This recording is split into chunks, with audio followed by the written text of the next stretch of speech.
Halo teman-teman, balik lagi dengan saya di Crypto In. Selamat malam teman-teman semuanya. Semoga hari ini luar biasa buat kalian semuanya tanpa terkecuali teman-teman ya.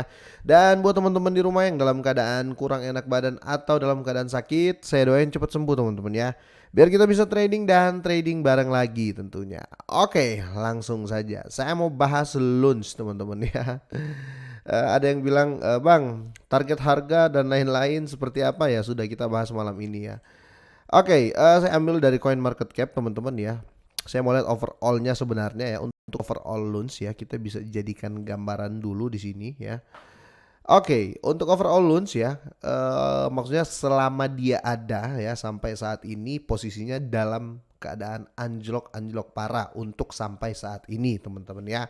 Nah kalau kita ambil 3 bulan terakhir teman-teman ya, 3 bulan terakhir sebenarnya ini sesi di mana Lunch mulai berusaha grow up ya, terlepas dari kabar-kabar pembakaran dan lain-lain ya.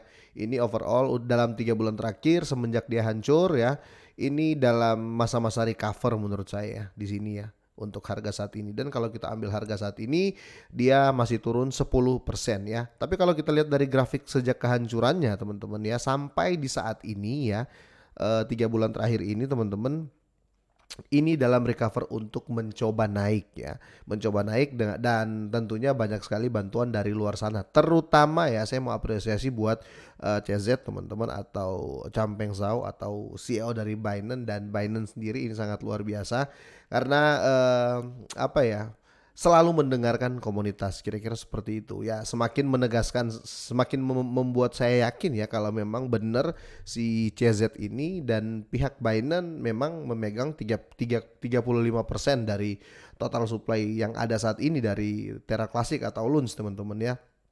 Soalnya komunitas ngomong apa, walau berat tetap dia lakukan gitu loh teman-teman ya. Tapi apapun itu tetap berterima kasih ya. Oke, kita langsung bahas ya. Di sini menarik sekali teman-teman ya, garis hidup untuk Terra Classic atau Lunch ini ya. Kira-kira dia hidup lagi lah ya karena Binance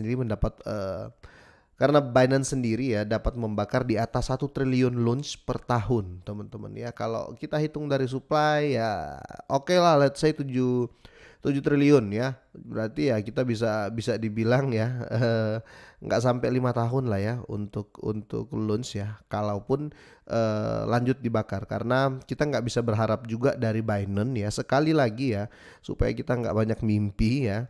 Jangan terlalu 100% berharap ke Binance karena segala kebijakan ya bisa berubah kapanpun. Contohnya kemarin ya, berapa kali kebijakan berubah. Tapi kalau menurut saya ya di sini yang terpenting adalah periode masa pembakaran. Semoga diperpanjang terus sama si Binance teman-teman. Langsung kita bahas ya.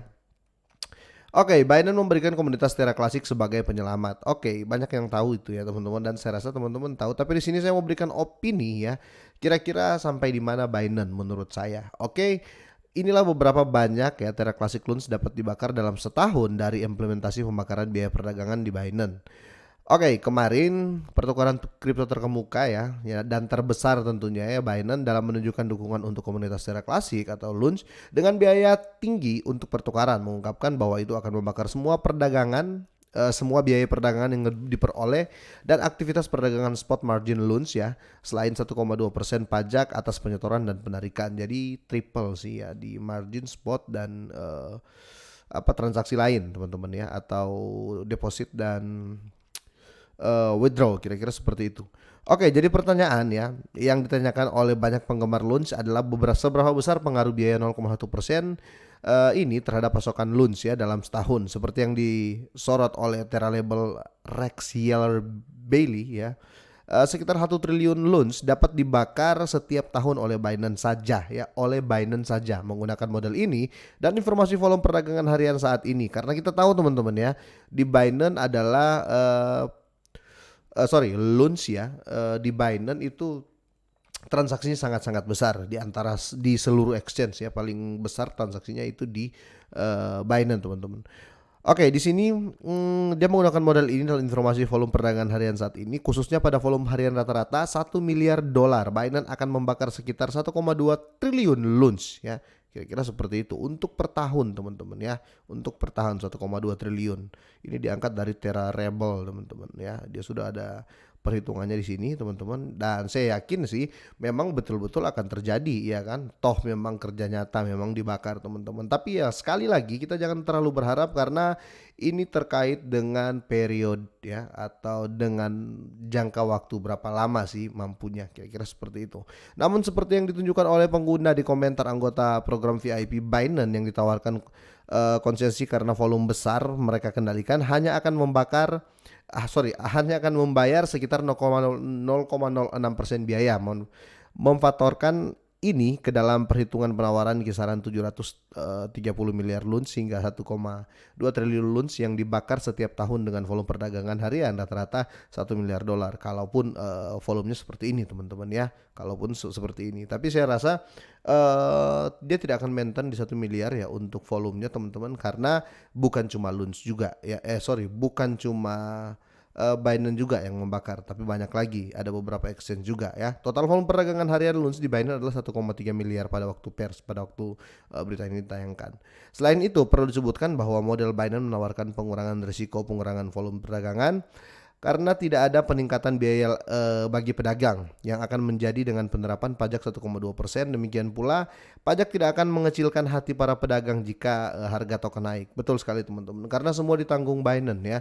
Ditanggung, mungkin ada yang bilang ya memang ditanggung Binance tapi kan itu biaya transaksi kita. Iya.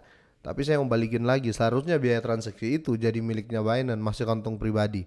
Tetapi ini dipakai membakar lunch, makanya saya namanya manusia ya. Saya belum saya nggak mau terlalu berharap di pembakaran di Binance karena belum ada periode sampai kapan. Ya kalau sampai 5 tahun dan dia kalau sampai Binance membuat announcement selama pembakaran itu akan terjadi selama 5 tahun, saya tambah muatan. Kira-kira seperti itu. Tapi ini belum ada ya. Ini penting karena implementasi Binance memberi komunitas kesempatan untuk mencapai target pasokan 10 miliar dalam waktu sekitar 6 tahun. Semoga saja teman-teman ya, semoga saja. Khususnya sejak Binance mengumumkan inisiatif pembakaran biaya perdagangan lunch, harga lunch telah melonjak secara signifikan ya. Sekitar 65% ya dalam 24 jam. Ini versi Crypto Basic ya. Kemarin bahwa sentimen memperkirakan volatilitas akan berlanjut selama seminggu ya. Jadi kita jaga juga ya, karena volatilitas akan melonjak selama seminggu, dalam arti market akan terus goyang ya, khususnya untuk lunch ya. Sekali lagi, khususnya untuk lunch ya, market diprediksi akan terus goyang teman-teman ya. Goyang bukan goyang ke bawah ya, maksudnya goyang ya. Dia tetap volatile ya, tetap fluktuatif lah ya. Dia nggak naik terus diem terus naik, enggak teman-teman. Dia akan terjadi naik turun terus ya. Karena jujur saja ya, seperti yang disampaikan oleh Fatman ya, ada positif ada negatifnya juga. Memang dia lagi dihujat ya, tapi menurut saya ya kita ambil posisi positif juga ya, karena dengan pengumuman Binance ini akan menghidupkan kembali para paus-paus. Itu kenapa kalau mau main aman, main santai, main slow, jangan terlalu banyak tetapi untuk jangka panjang ya. Kira-kira seperti itu dari saya. Semoga ini bermanfaat teman-teman ya. Kalau kalian kira-kira seperti apa untuk harga lunch?